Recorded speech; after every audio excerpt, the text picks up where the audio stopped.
happy to be partnering with Greenpoint Library to do this lecture series. I know a few of you were at the last lecture about the creatures, which was a cool sort of journey through an individual's DIY quest to understand the life in the creek. And today we're very excited to have Peter join us for maybe a little bit of a different lecture. Academic, highly researched background on some of the chemical history, and we'll talk about that in a second. So first I just want to give a brief intro, a little bit about NCA and some of the work that is going on right now. So, Julie, next slide. So we're a community-based organization dedicated to restoring, revealing, and revitalizing Newtown Creek. We're established in 2002, and we serve all, both sides and all neighborhoods surrounding the creek, Brooklyn and Queenside. There's a lot of issues about the creek. We'll hear a lot about the history and some of these things going on, like the toxic sediment, right? Newtown Creek is a federal Superfund site. It's the largest in the city, and the EPA has been investigating it since 2010. And that's primarily because of a lot of the industrial activity that we'll hear about tonight, and the contamination that ended up in the bottom of the creek in the sediment.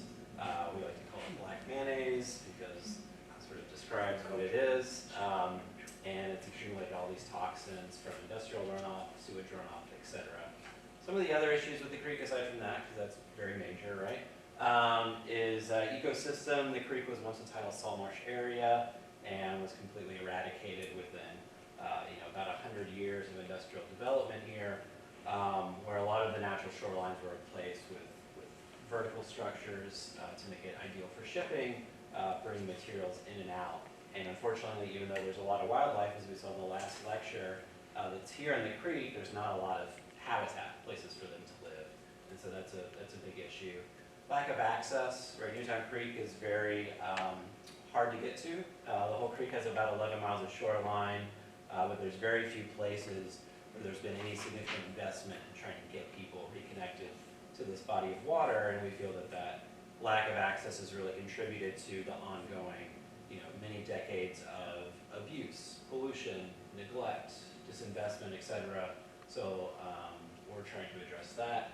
And then also combined sewage overflow is a major issue both in Newtown Creek and around the city, and it impacts severely water quality. And basically when it rains, we get untreated sewage getting dumped to our local waterways.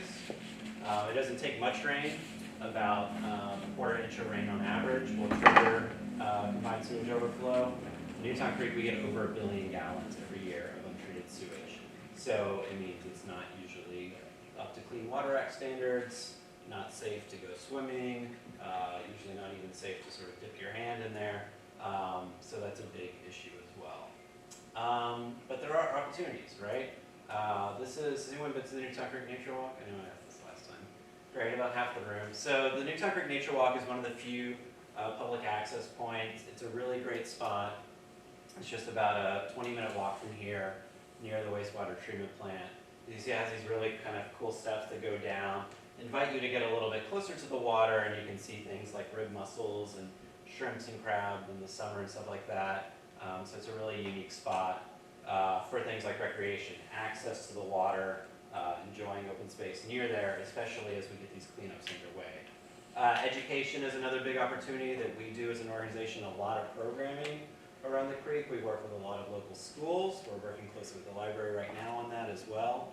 And we have well over 100 field trips every year, bringing students to the waterway to learn about the history, the issues, and the opportunities there.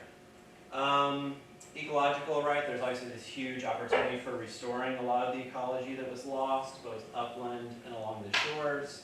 And as things like the Superfund cleanup progress, we'll hopefully see a lot more of that. Things like salt marsh restoration, better connection to the water, and so forth. And then lastly, jobs. Newtown Creek is surrounded almost entirely by industrial and manufacturing areas.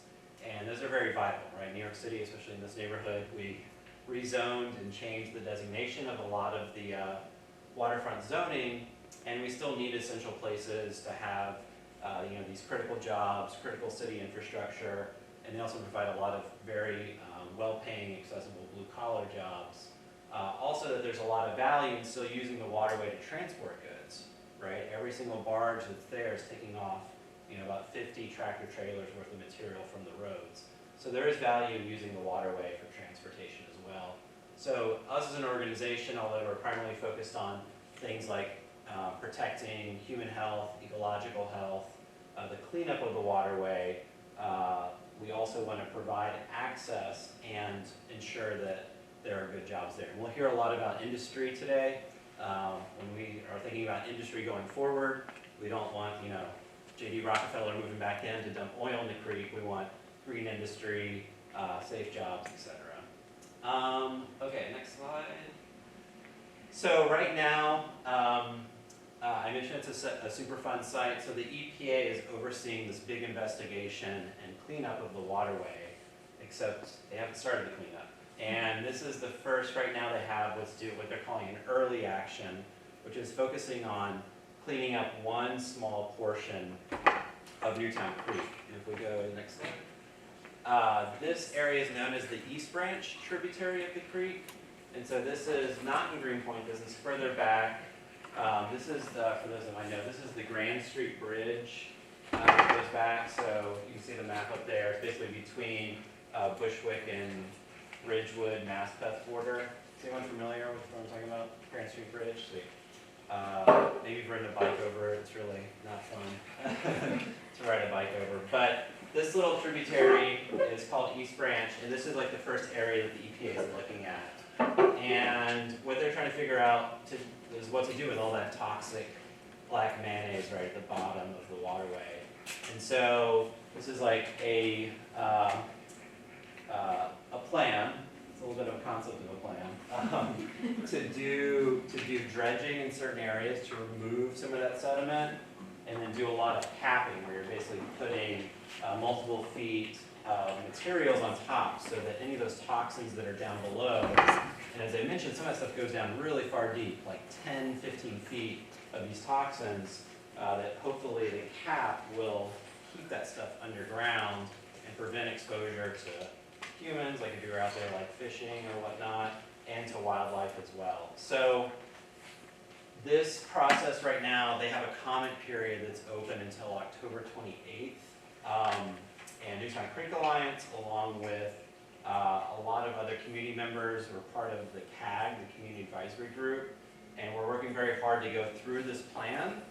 There's a lot of documents. There's like a 980-page document with all the supporting information, and we also have technical advisors. And so we're going through this to understand where are the shortcomings, where are the things that we want to improve, and it's really important that we get this right, because this is also the first step in the full cleanup of the entire creek.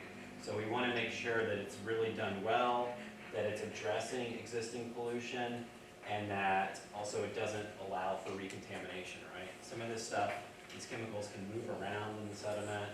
Sometimes there's a lot of, we'll hear about it today, a lot of upland areas that have heavy contamination, and sometimes that comes through the bulkhead, so you might have to replace people's shorelines. So all I have to say is that we're very invested in this. We'd love to chat with all of you more about it. There's going to be a CAG meeting on October 16th, and we're going to be putting together a lot of material so that more people can get informed about this and understand what's going on. We're also planning an event for October 26th, where we're going to have activities on shore just outside of the frame here, and then work with the North Brooklyn Community Boathouse to do boating back here as well, so people can go in these big canoes and come see the waterway, and then submit comments, learn about the whole plan, all that. So, yeah, more to say on that. Okay, a few upcoming events. First is that we are doing 2 bike tours that we just announced today in October, and they're relatively short bike tours, but they're focused on different themes. One is very relevant today, fossil fuel infrastructure. We'll hear a lot about the history of how that all started in the 1800s. But we also have a lot of that that's currently here as well. Gasoline storage, liquefied natural gas, etc. So we're going to go visit, look at some of these depots, talk about more of the history, and then ways that hopefully we can transition off of it. And then the other bike tour on the 13th of October is going to be focused on last mile facilities. Anyone heard that term, last mile? Yeah, so last mile is basically how we get our packages for those who order next day. And the issue with that is that a lot of these companies are basically taking over the industrial zones with these mega facilities that are bringing huge amounts of truck traffic, which is usually diesel. So it's has a big air quality impact on the surrounding neighborhoods. There are often areas that are creating significant runoff, extreme heat, etc. And so we're doing this tour to go look at a bunch of these last mile facilities because it's really playing out in real time, this sort of total transformation of a lot of industrial uses. So yeah, so hopefully you guys can join after that. Secondly, we have autumn evenings at the green roof that we manage, Kings and Wildflowers. Anyone been there before? Cool. So Kings and Wildflowers is a 24,000 square foot green roof that we manage. It's on the creek and here in Greenpoint, and it's a really cool spot. So if folks want to come out to see the roof, we also have a native plant nursery, so you can check out our native plants if you want to buy some. But it's a great opportunity to see the roof. So we're doing those Friday evenings for the next like 4 or 5 weeks, and of course this series. So we have one more lecture after Peter's today. That's Carter Craft. So we're very excited about that on the 10th. And then lastly, I think that is it. So if you want to scan the QR code, I think this goes to our link tree. All our events are up there. I know I mentioned a lot of stuff that we have going on in the next month and a half, 2 months. And yeah, we're really excited to be part of this. Any questions about any of the NCA events or programming? Yeah. What is CAG meeting? Huh? What is the CAG meeting? Oh, yeah, the CAG meeting. So first off, Sandy, my colleague, who's our community engagement coordinator, setting me up with a question. The CAG meeting is that's the community advisory group. So we are the people that are representing the community in dealing with the EPA, right? Federal government oversees the entire process. You have responsible parties, groups like Exxon and National Grid, that are responsible for the contamination that's there, and then the community has a voice. So we have monthly meetings that are open to the public, and it's a good way to sort of get all the information about what's happening with the Superfund. Any other questions? So I'm going to introduce Peter Spellane, who is our lecturer tonight, and I met Peter many years ago, probably at a CAG meeting. Yeah. Which is great. Like, it's good for people to stop in. You don't have to be, a hardcore community activist. You can come and learn about what's happening.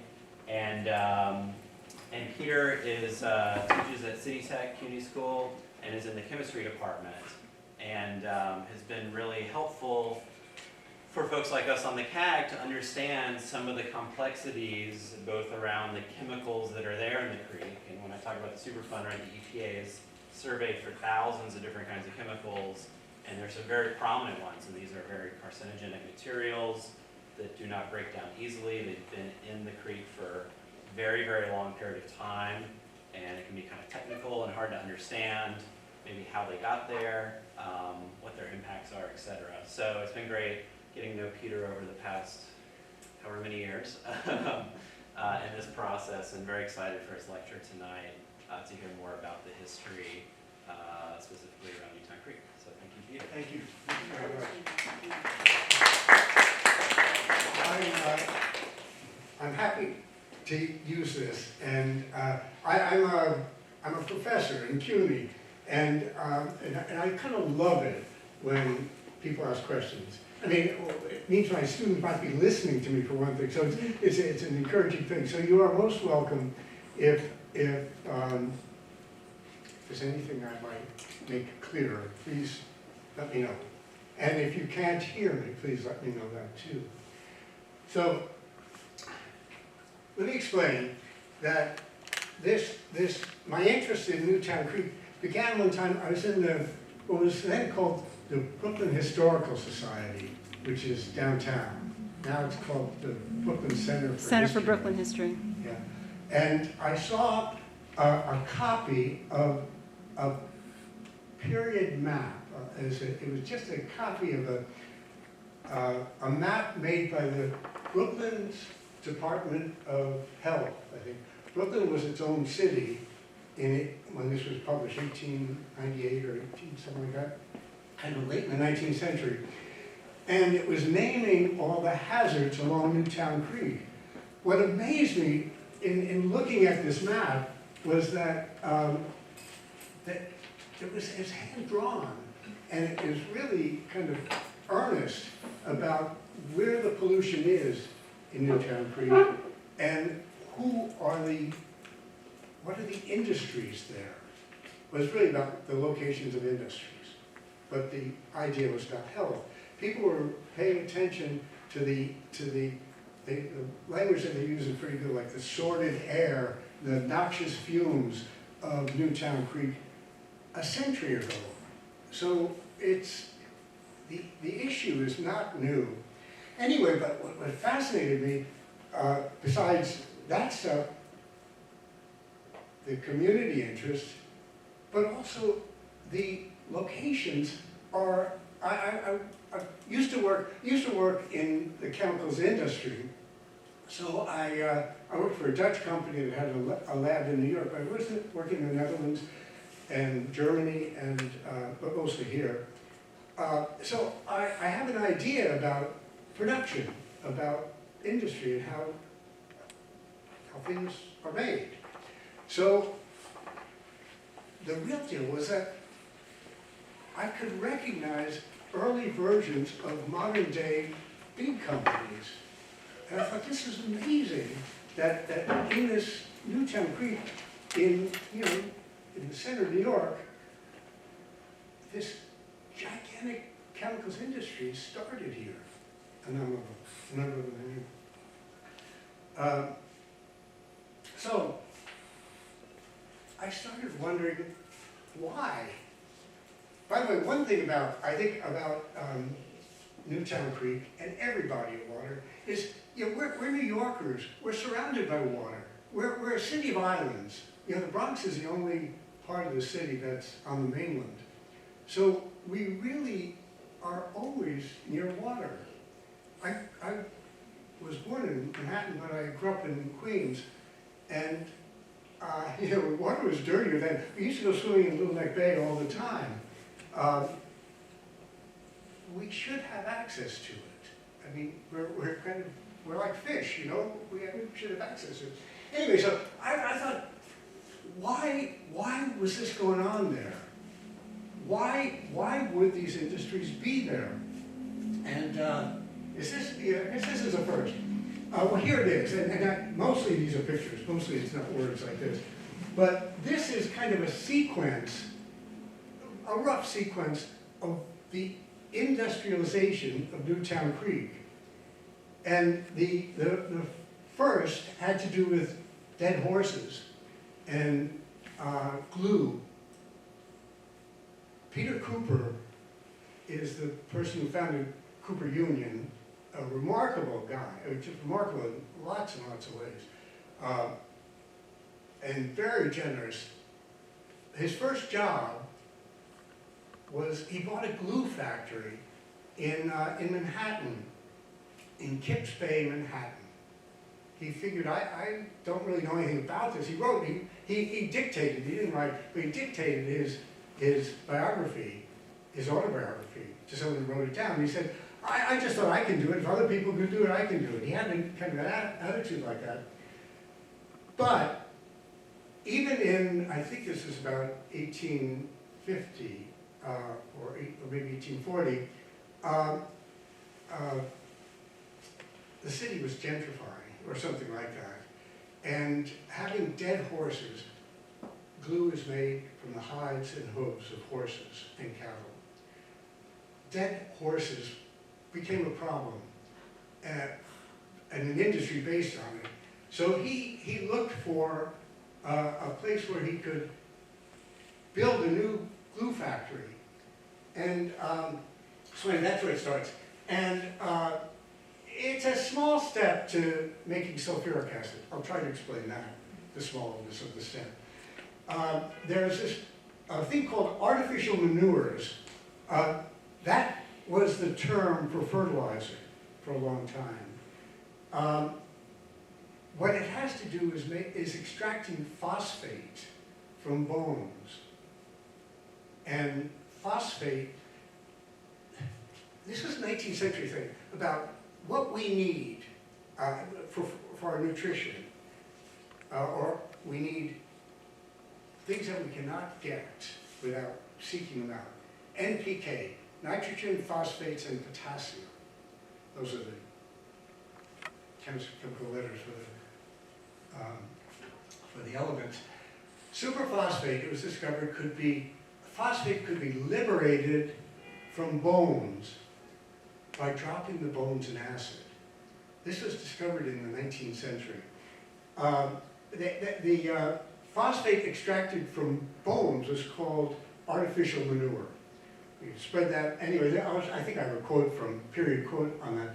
Anyway, this, Justus von Liebig. Liebig was in Germany, but he was a philosopher of nutrition, really, of agriculture and how plants grow, really, how to make an industry out of plants, how to build farms.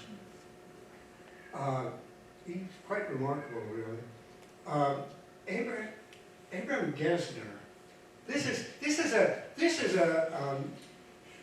It doesn't exactly follow the track. Gesner was a Newfoundlander. He was a physician. He studied in London, I think, and he returned to Newfoundland. And he was also a quite remarkable guy, hobbyist. And he, what's his thing? He found coal, the kind of oily coal. And he realized, I don't know how he thought, it's quite genius, that he could extract the oil from the coal.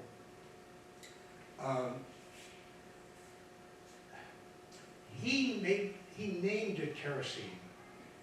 He made up that word. He knew it was a Greek base, I think, keros. But he said,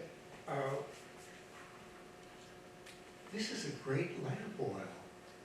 But, and I don't know where he got this idea, but in his early patent he said, you have to wash it with sulfuric acid. That removes the sulfides. The sulfur compounds smell bad. So I don't know where that came from, this genius, but there are kind of folklore about using sulfuric acid to clean up oils. And so he said, well, we've got to, lamp oils really didn't save the whales. Kerosene didn't really save them. The whales were taking care of themselves and getting far away from fisheries. But the kerosene is so much cheaper than whale oil, and it's much safer, too, safer for the whales, certainly. But he wanted to make money on it. So he came to New York for financial investors, and he got them kind of right away. He got money to build a kerosene factory, and he built it out in Newtown Creek. The land was available. And Peter Cooper was already there. And I think they knew each other, actually. Gesner's, let's see, oh yeah, sulfuric acid, Gesner. I'm telling you the whole story, then I'll show you pictures after.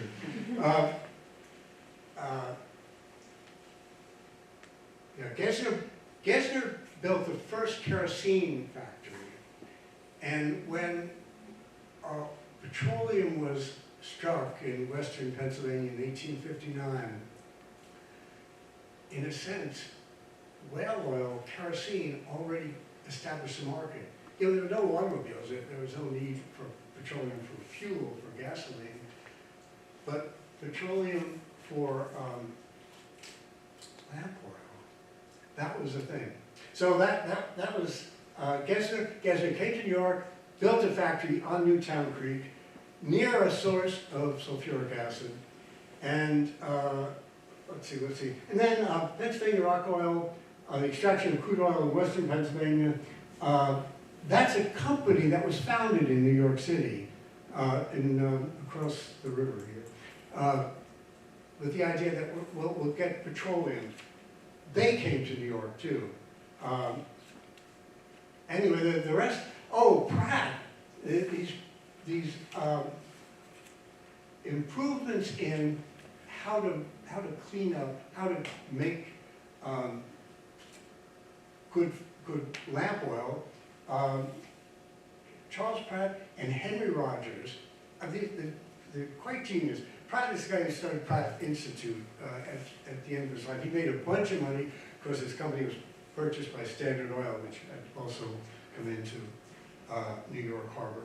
Anyway, so it's really about the harbor. So that's well, the harbor and the population. Now I'll try to explain to you with a bunch of pictures how this all happened. So I think we can go to the next. Okay. Well, I hate all these words. But the point is two things. In 1865, petroleum was struck only in 59. By 1865, refined petroleum and spermaceti from Wales. Well, I can't read it and look at you at the same time, but the amount. Yeah, it's a thing about New York. The big markets for these fuels really were in Europe, and New York's a harbor, and we've got the Gulf Stream that carries ships pretty much to Ireland. The markets. The dollar amounts is for the point of this. Let's see it. Well, the last one I think shows that 1880 value of illuminating oils. By then they were kind of that. Oh, these are reports that the which agency? This starts with Alexander Hamilton. The United States did not have income tax until the 20th century, I think. So the source of all the funds of the country were on duties collected, import and export duties. So the exact amounts of everything that was traded and what harbor and the value, the volume and the value is documented annually. It still continues, but they were in hard copy, of course, until about 1980 or something like that. So I was reading these things about the numbers. The value of illuminating oils, that's kerosene, was $31 million. The industry was 10 years old. Most of the product, about 60%, was exported to Europe, and eventually the rest of the world as well. Anyway, after this I'll show, we could go to pictures, which are better. Now the first thing, this is not Newtown Creek, the New York Chemical Manufacturing Company, which I think it was about 1805 or 10. It might be on the next picture. Oh yeah. This is a picture. It says New York Chemical Manufacturing Company. This was in Manhattan, and this was their. I don't exactly know what they're representing, but it does look like a chemicals factory. And of course, all these old ones, it seems like everybody was proud of the dark smoke coming out of them, showing how productive they are. But I have permission to use this from Chase Manhattan Bank.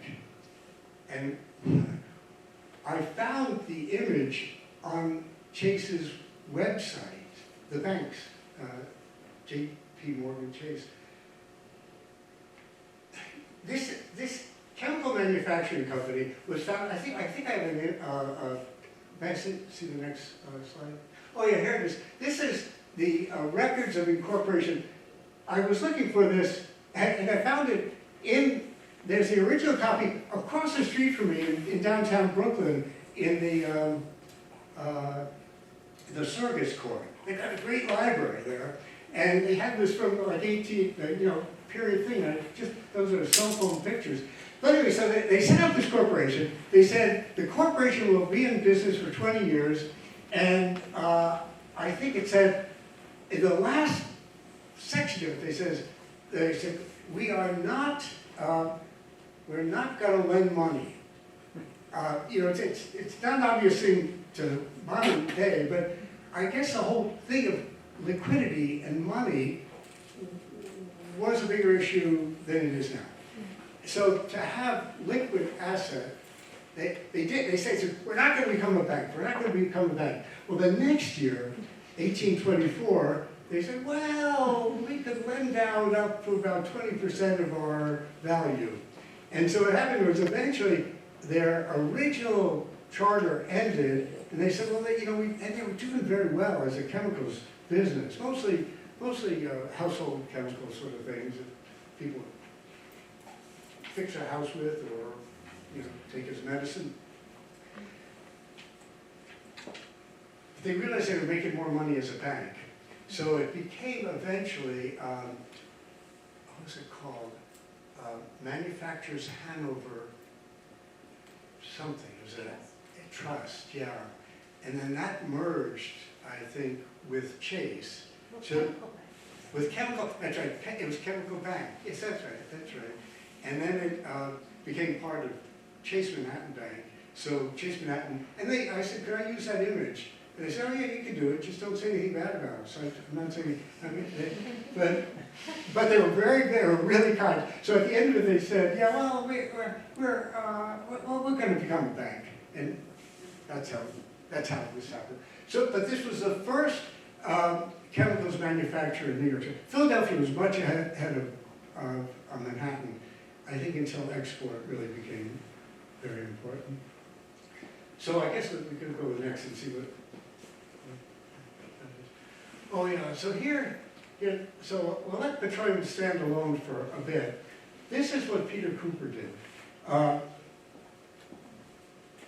He extracted from bones, these bones are composite materials. There's an inorganic part that's the bone that you can break. Then there's in the bone is surrounded by a protein tissue. That's what makes bones tough. So they're composite. They're like a tennis racket.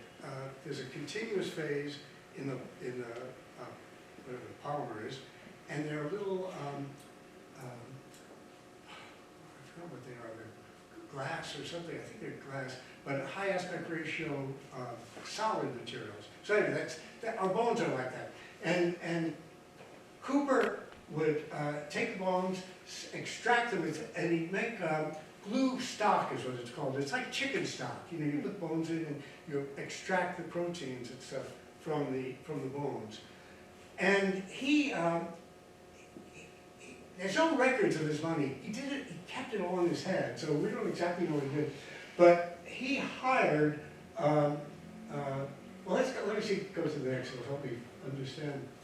Oh, here it is. Oh, that's what it is. This is the thing. He was the first to go out to Newtown Creek. The bone factory in Eastern and in Manhattan was unwelcome because of all the animals, dead animals.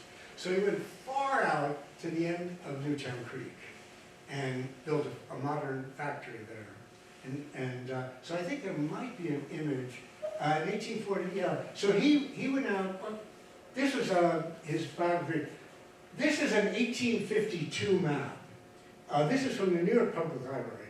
It's an awesome collection of digitized maps. It's available online. So this map, I have two. I'm going to zoom in. Here's Newtown Creek.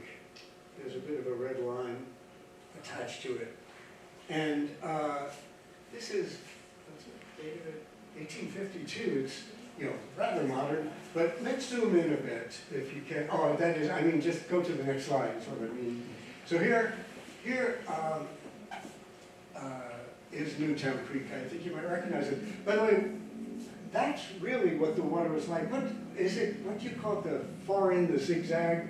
English Gills. English Gills. Yeah, that's what that's the way it should be. But you see, oh, by the way, here we are. This is Greenpoint. This is great.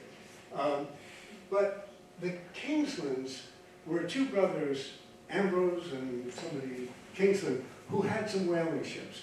And they docked the whaling ships in Newtown Creek. But by the time that they realized that the whaling business was not really going to go well, Kingsland became a mayor of New York City eventually. He's the one who approved Central Park, I think. But anyway, let's zoom in one more time. Or here it is. Thank you. Now this is in the English Guild. English Guilds. Yeah. Thank you. There's Kalbfleisch Chemical Works. Now the thing is, there's nothing out there but this guy Kalbfleisch. Kalbfleisch was a Dutchman who had sailed to Samoa with an English ship, and he came back to New York, or back to Paris, met a wife, and moved to New York. And he was hired by the chemical manufacturing company. He got his start. But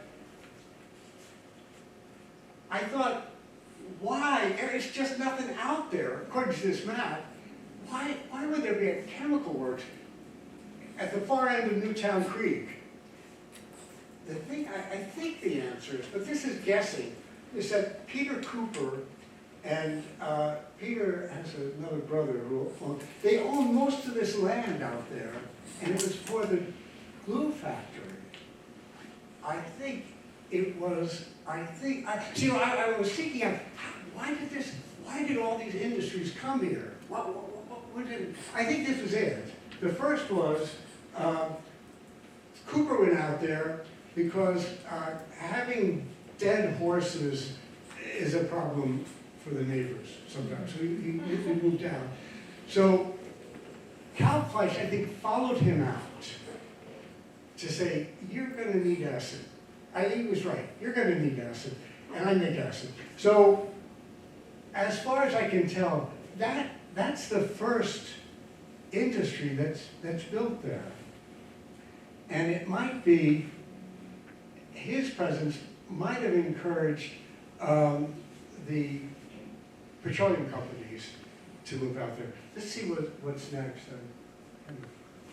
Oh yeah, here's the thing. I mentioned this about phosphates from animal bones by their immersion in sulfuric acid. And this is 1841. Von Liebig published in English too. He was quite good. And this was published here in the States in 1841. There's this teaching that we can get phosphates from bones. And so let's go to the next. And so it's about sulfuric acid. And that's what Kalbfleisch did. I think I have, and I think it's the next slide, that this is pretty much almost contemporary. Let's see, it's a bit of biography of Kalbfleisch. He was a Dutchman, and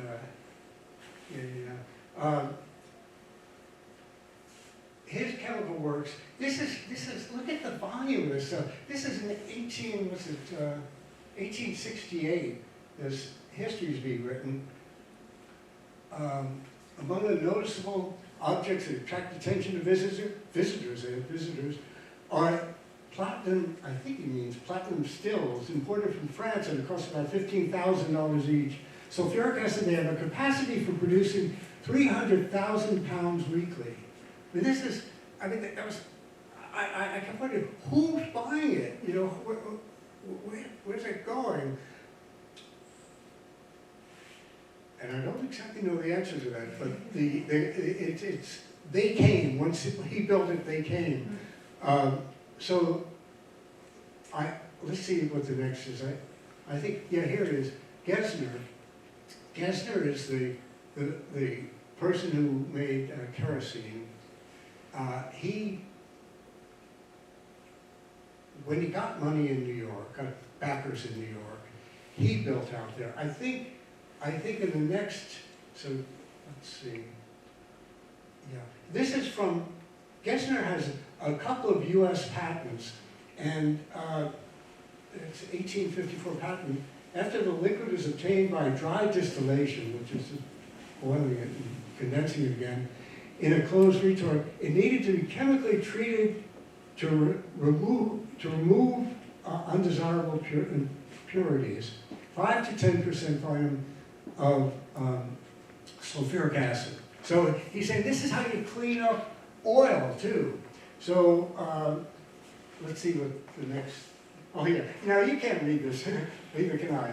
But this, let me just say, this is Manhattan, this is downtown Brooklyn, here's Brooklyn Navy Yard over there, but in this far corner over here, there's some Queens. So we can zoom in, again, these are such high resolution, you can zoom in, so zoom in more, and you can see New York Kerosene Oil Company. That's on the Queens side, and it's opposite, I don't know, any of these streets are still here? Vale, Wright, Jackson, Webster, they're all gone. That's Brooklyn, and this is all Kingsland property here. Whatever their names were, I forgot, I did know their names. But kind of, there was nothing else there but this kerosene factory. And I think there might be a contemporary quote about the volume in this. No, this is, well, this is not contemporary, but by the fall of 1859, there were in this country at least 33 coal oil refineries actively engaged in the manufacture of hydrocarbon illuminating oils that differed very little in the chemical composition from the petroleum-based illuminants that would shortly displace them. By the time the largest of these coal oils with pioneer plants was the Newtown Creek, the New York Kerosene Oil Works, located on the east bank of Newtown Creek in what's now the borough of Queens. So he was the first kerosene maker. There was down the waterway, there was sulfuric acid. You know, they were ready to go on this industry. So let me see what material is next. Yeah, in 1854, the industry started, and I think maybe the next is an image of, yeah, here's a charter for the Pennsylvania Rockwell Company. The charter was written and filed in the New York County Clerk in Manhattan across the water here. I think that these beautifully scripted things are by scriveners or copies, because in the, what's it called? There's a circuit court in Manhattan that has a very good collection of original documents of corporations in New York.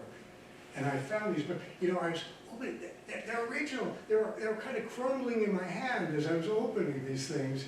And I'm holding, you see these, well anyway, you can see what it is. And then I found out in Yale University, there's a Beinecke library that's got these copies of all these. They've got a copy of it too. So I think maybe these pictures are made up in Beinecke. Anyway, so here they are. Yeah, they're New Yorkers. And they said we're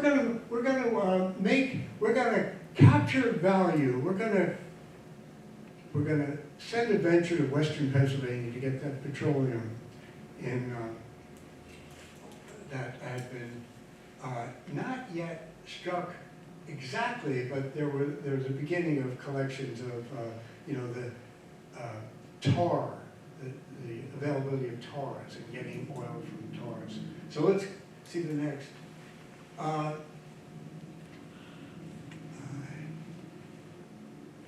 Well, here, I think it's probably, let's see, I've forgotten what this one is. Oh yeah, this is a crazy story. So the New York, the investment company got a sample of this oil from Western Pennsylvania. And they took it to Spellane, who's a professor at Yale, a professor of applied chemistry at Yale. And he, the Pennsylvania Rockwell Company, the investor, said, will you do the analysis of this? Anyway, so Spellane did this brilliant, a beautiful chemistry analysis of it. He said, I think you can recover value out of about 98% of that stuff. So immediately money started flowing towards petroleum because he wanted to make a lot of money. Spellane recognized, that's his phrase, a raw material from which they may manufacture a very valuable product. And that's understating it, I guess. So let me see what is next. So here, this is a big step because this is only a few years later than that earlier map.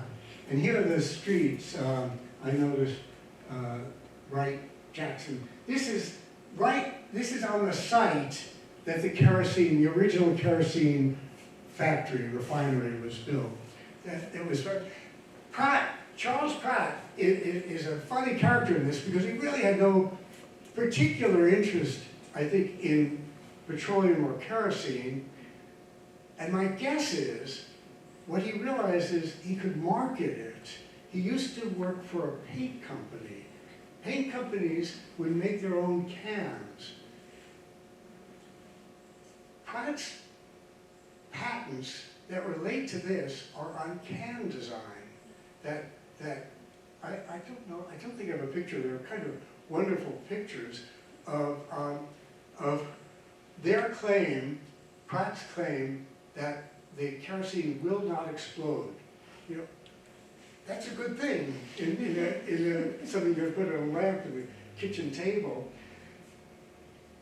The refinery, he worked with a partner whose name I can't think of right now, but a self-taught chemist who built the most exquisite refinery. I think there's an image here. This is from a Scientific American about Pratt's Astral oil. Astral was his name for his top of the line kerosene. But to a chemist, a tall building like that suggests a distillation of refining. Distillation means you selectively choose one material and leave others apart. And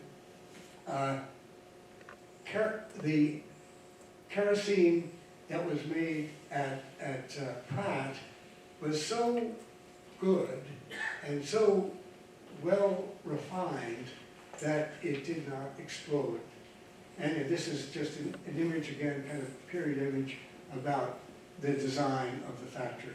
But that's just, we don't have to go through that. We could go to the next.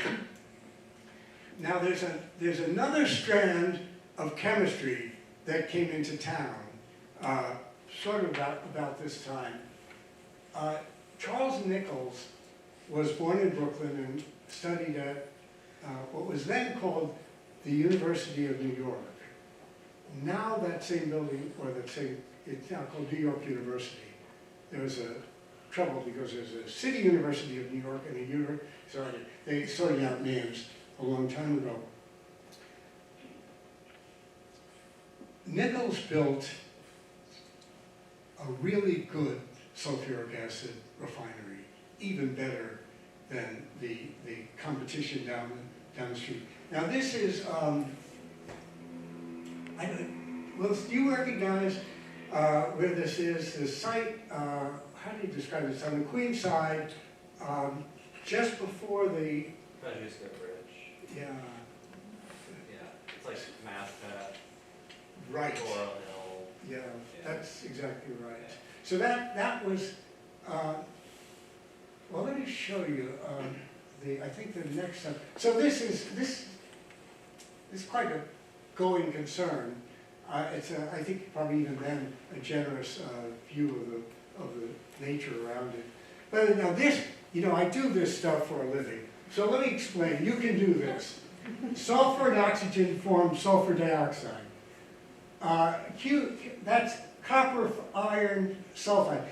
The source of a lot of sulfides are in sulfide minerals, pyrites. And there is a version, there's a lot of pyrite in in the planet, equally distributed. Sometimes, pyrite is iron sulfide. Sometimes copper mixes in with it. And what happened, I'm quite sure, because I don't, well, I'm guessing, not sure, I'm guessing that when, in making sulfuric acid, I think the Nichols company realized that they were separating the sulfur from the iron and copper. And a very brilliant chemist named Harashoff, who had come from Rhode Island,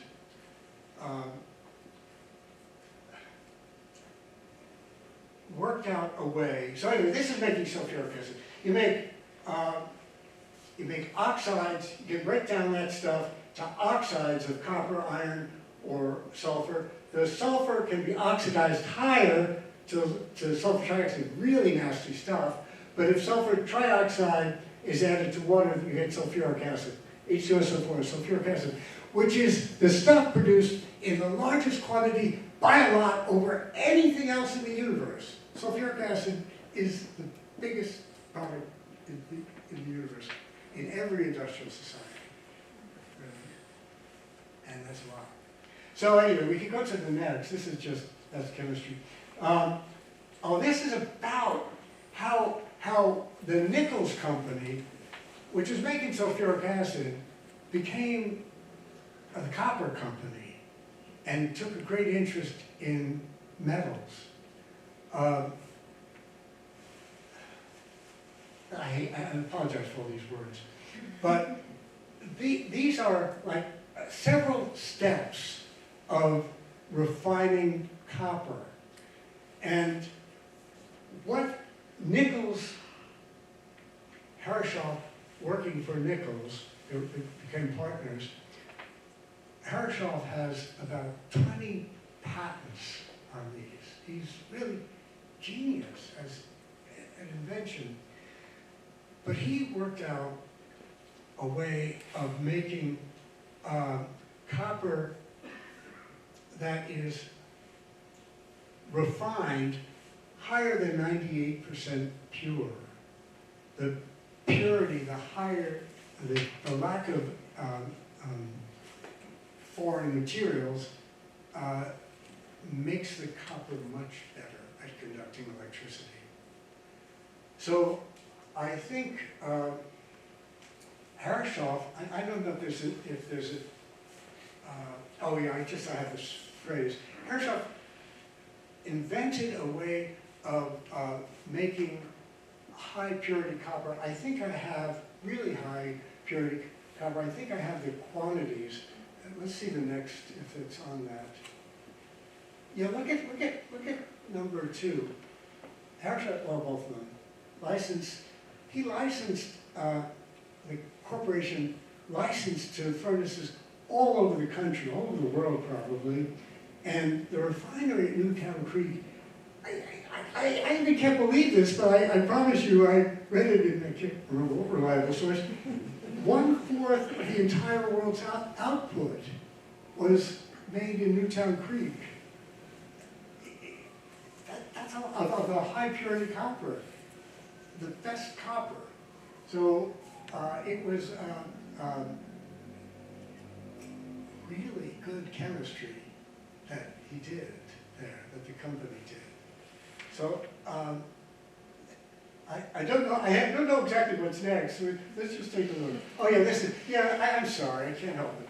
But this is just a way of refining. It's a method of refining to get rid of everything that's not copper from the thing. It's very hard to separate metals from each other, and with electrochemical methods, it's the best way. They had this, stream. Now this is naming the things that they wanted. We're learning now the things that they didn't want, just sort of or got left in the ground or in the creek. But these high-value metals were being recovered. They were recovering gold from copper deposits. So, and that's just chemistry. That's just about how to make it really clean. So maybe the next. Oh, so this is a map, 1914 map. But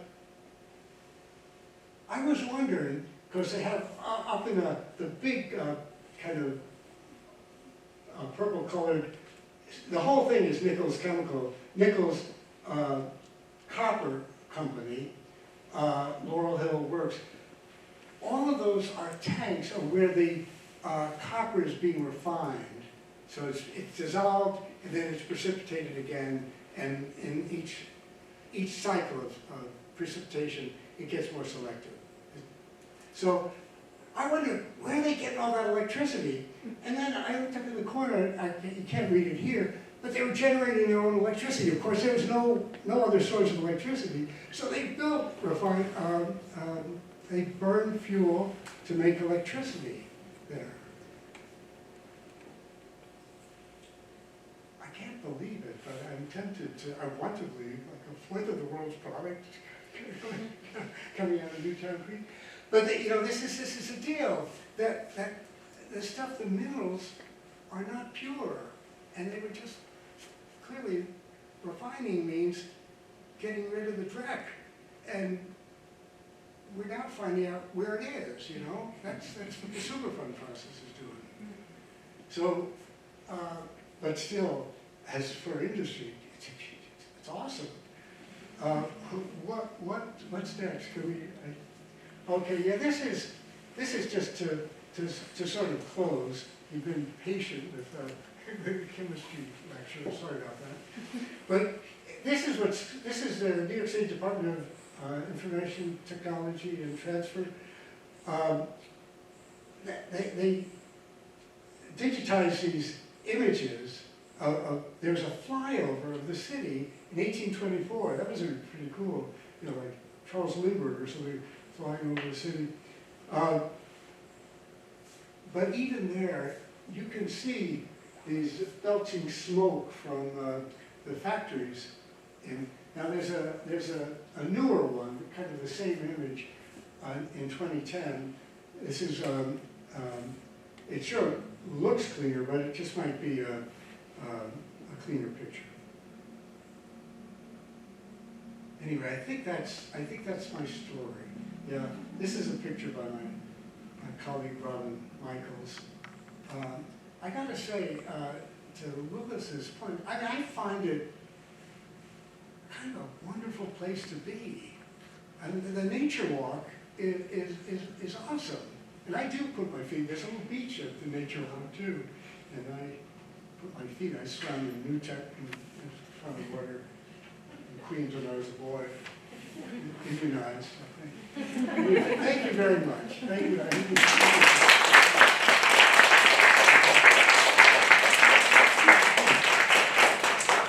Yes, if anybody would like to ask any questions, we've got a mic. Please do. You're right. I promise. I have something. I didn't see any more hands go up, so I'll ask two questions. The first one is, I know in the maps, we only saw the refineries and the factories, but industry always has workers. Where were these workers living and doing stuff, and even the owners, where were they living? In Greenpoint, I think. Do you know, isn't around here Astral Apartments? That was built for workers at It's on Java in Franklin. It's on Java in Franklin, the building. Yeah. Still there. I guess it's still pretty charming in one way, but I don't know. That's the only, that was built for workers. It was rather, was kind of an enlightened employer, I think. Well, there was Astral. There was also, because Astral also had stuff near where Bushwick and Lynn is as well. A lot of refineries refineries there, and there was also, so there was a lot of housing in Greenpoint for the industrial workers, but then there was also, there's a section of Queens called Blissville, that's on the other side of the Greenpoint Avenue Bridge, and that was established by this guy, Isaiah Bliss, who was one of the Greenpoint founders, and that was basically like worker housing as well for these developing industries in the early 1800s. Blissville, Yeah. do we know Bliss, why it's Blissville? That was his name, Isaiah Bliss. Yeah, I think he was, I think maybe the property for the kerosene factory was purchased from Bliss. I've seen that name. Yeah. In, I mean, he was one of the early developers of Greenpoint and then Queens, and there's still stuff, there's Bliss Street, which is in Sunnyside and all that, yeah. I had a second question, which is all the sulfuric acid being produced, doesn't that have a way of getting into the rain and then affecting the buildings and stuff that it rains on? Yeah, Is that I happening? think that this acid rain, well, the acid rain is fumes from factories that's captured by water, and that's how it's spread on. I'm sorry, so what is it? My question was, like, all the stone buildings and stuff that were already existing in the city, were they not affected by the acid rain? I don't find any record of that, but I'm not sure that the absence of information is not, you know. Sir, do you have any, now I don't, I'm not sure that the vapors are escaping, that was their product. They were, it was entirely liquid product. So but I don't know. I don't know. Yes, sir. Where was the copper ore coming from? Do you know? Mostly from the west, from the. So they were bringing it all the way here. Yeah, they were, the sulfides, there's a book on that I've forgotten. Yeah, they were mined in. So like in New Mexico, Arizona. Yes. And that's where the big copper mines are. Right. But Yeah. they do a lot of, now they do a lot of refining there. Yeah, it's different now, yeah. This was, you know, this was the industrial center of the United States. It was, Philadelphia competed for a while, but the production, most of it was here, most of the population was here. Even Chicago was kind of quiet, and Rockefeller moved from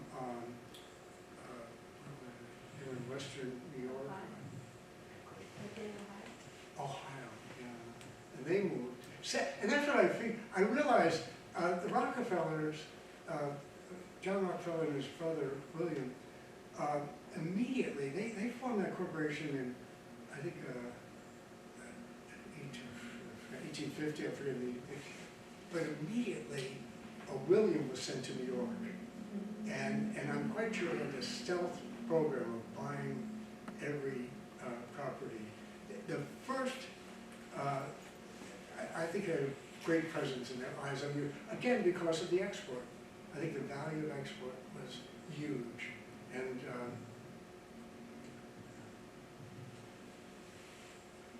yes.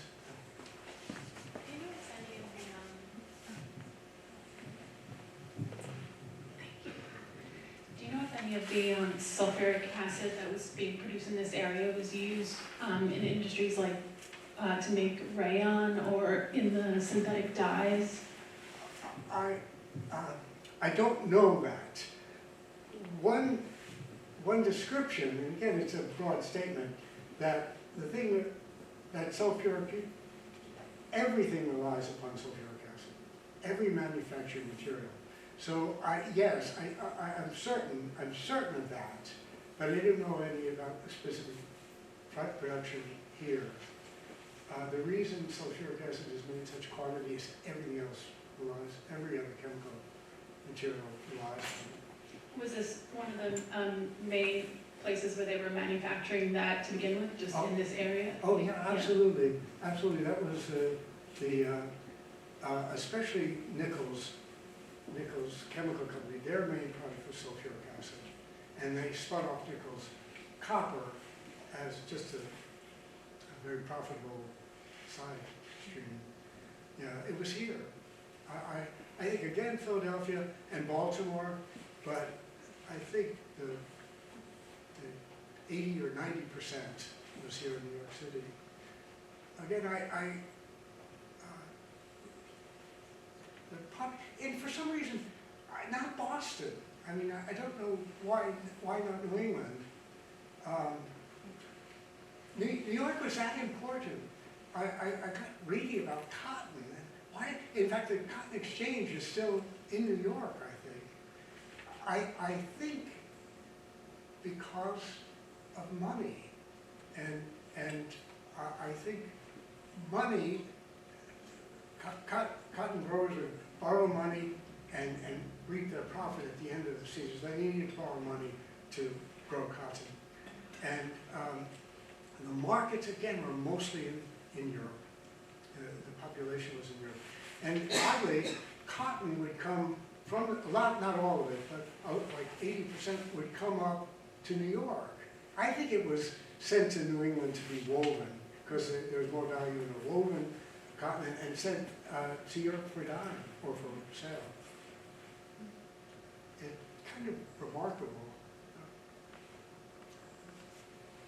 Look over. Hi, this might be a question for NCA, but do you ever take samples from the creek? And if so, how would you identify the chemicals? Actually, that's really what Superfund is doing. Yeah. Most of the sampling that we've done is biological parameters related to water quality. So like how much sewage-related bacteria is in the water or dissolved oxygen. One, because that changes a lot, like literally day to day when you have sewage overflow or algal blooms, but also it's easier to measure. Measuring these chemicals, one, it doesn't really change that much over time, and a lot of the stuff is really concentrated in the sediments, but also it's very expensive. Like some metals testing is easy, but to do a lot of the chemicals that EPA is most concerned with, which are things like PCBs and PAHs, and like I said, they test for 1,000 chemicals. It's very expensive. So sort of doesn't make sense for us to do it since they're already doing it. And it's very hard to do too, but they're doing it. They're documenting it really well. The Superfund process. The reports are. In fact, I made kind of crude maps of the metals in the water and the muck. That's the jurisdiction of the Superfund is like 18 inches or something. Well, it's the whole creek and everything down below. But I thought there's a They depth. could go all the Oh, way they can, oh, that's good. 20 feet down below the bottom of the water. But they are documented. But the Superfund process, they produce a lot of information in the earlier drafts. I should have. I've made maps of where the different elements are. So with all that data, what do you do with it? Do you just give it to the EPA or? Well, EPA is in charge of it, and that is, and the Superfund laws, comprehensive environmental response, liability, that's the L, liability. Compensation. So the process intends to make the successor companies, hold the successor companies liable for what the company that they bought had done. So I think the testing is, it takes, they hired, an environmental engineering company to produce it. So it is done, it's well documented, and then the question is, what do you do with this? And that's a political question. And reason to support the Newtown Creek Alliance in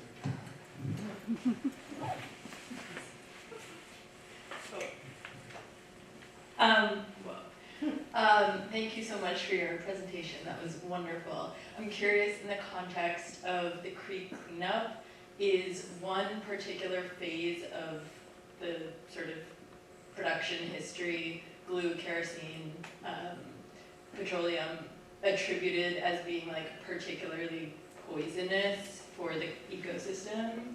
Or was it all bad? I think that heavy metals, but that's really a armchair sort of response. I think a lot of the forever chemicals are a problem now too because they're permanent. A lot of organic chemistry breaks down. Metals don't. But the Superfund process is charged with remediation. And so I'm not sure I've answered your question at all, but it seems the best effort environmentalists have for recovering, making the place healthy and safe for enjoying and actually for continued industrial uses.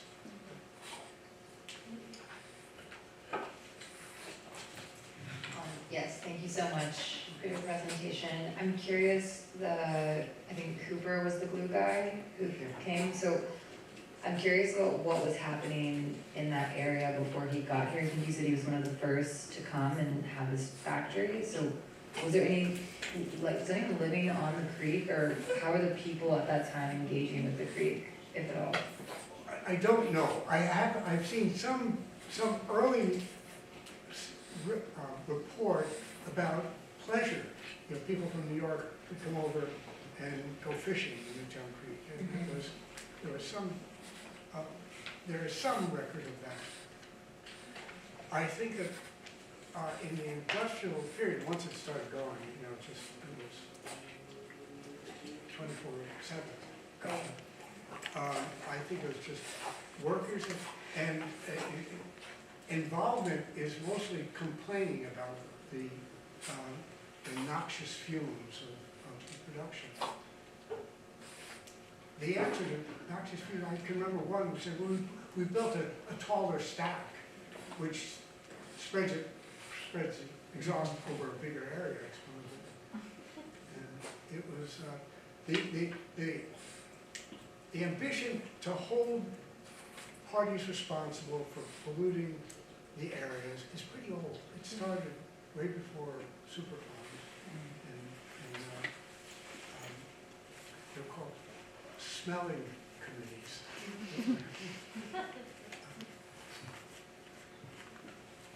That's Brooklyn, Thank you again for this fantastic talk. I'm curious how much your research and maybe your research as well has overlapped with what took place to create the Meeker Avenue plume, and whether those are all entirely separate industries or whether those are also connected to the industries that you were documenting. I don't know about the Meeker.